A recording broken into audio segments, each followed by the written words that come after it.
Hey,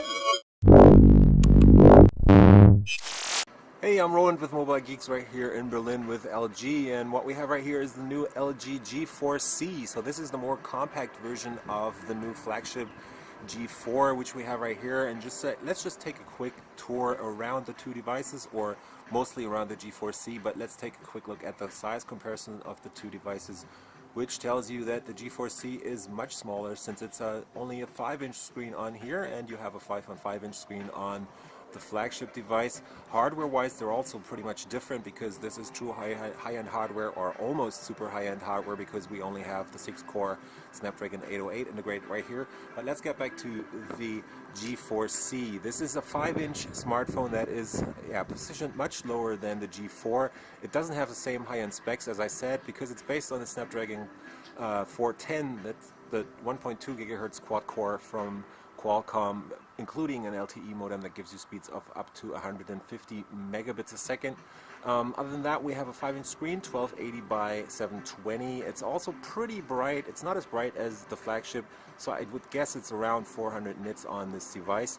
We are running Android 5.02 in this case, not 5.1.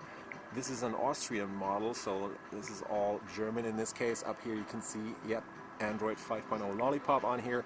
Other than that, we have 1 gig of RAM and 8 gigs of flash storage integrated, which you can also extend through the SD card slot that is under the back cover. The back tells you that this is supposed to be the smaller brother of the G4, since it also has this kind of square pattern on the back on the silver cover right here, which is called titanium gray actually, so it's more of a grayish silver in this case. We have a single speaker down here, and it's also slightly bent. It's ever so slightly bent. It's a little more bended, more bent than the G4 because it's smaller, but it still has this small distance between the screen and the surface of the table that you put it on, which is supposed to not only add more ergonomics to it, but also protect the screen a little bit. Other than that, we have a 5 megapixel camera on the front, including the standard sensors. So there's a distance and a light sensor up there, plus your speech mic. No capacitive touch buttons, it's all on screen nowadays. Up here is your earpiece. Let's go around the back. There is the rear key setup from LG, including your 2 volume rockers plus the power button in the middle, and a simple 8 megapixel camera, so it doesn't have OIS, it doesn't have the laser autofocus from the flagship, and it doesn't have the color spectrum sensor that LG is touting on the G4.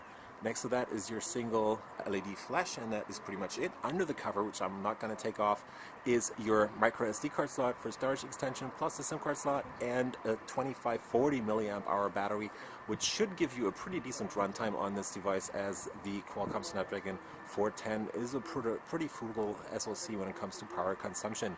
Yeah, so that's just been a very quick tour around the G4c, which is the smaller brother of the new flagship from LG.